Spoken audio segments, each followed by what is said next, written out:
The man found the love of his life in just 1 week. When they first met, the woman was a maid in an upper-class noble's home, and the man was a milk delivery man. On Monday morning, the woman stood by the window shaking dust off something. The man rode by, ringing his bell. As they looked up, their eyes met. They greeted each otherly. A blush spread across the woman's cheeks. She watched the man's figure disappear at the end of the street, and a long-lost flutter rose in her heart. On Tuesday, she waited by the window early. She tried waving to the man, and he waved back even more warmly. Wednesday was a rainy day. The mistress sent her on an errand, so she missed the chance to greet the man. The man looked at the empty windowsill, feeling down. Thursday was sunny. The woman stood by the window, staring blankly. She didn't snap out of it until the mistress called her. On Friday, a strange doorbell rang. The woman opened the door. Under a bunch of flowers was the man's familiar face. He introduced himself. He was the one who'd waved to her from below the window. The woman was surprised and shy. The man asked her to go to the movies after work, and gave her the flowers as a first meeting gift. Touched by his gentlemanly act, the woman looked forward to their evening date. In the dimly lit cinema, the man talked about his favorite actor. When the hero and heroine kissed sweetly on screen,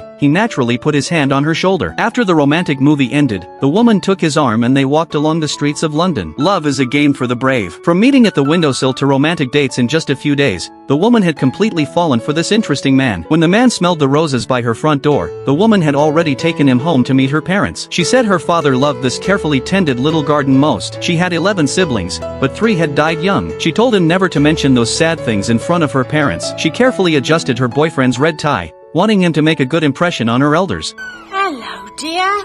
Mum, this is Ernest. Very pleased to meet you.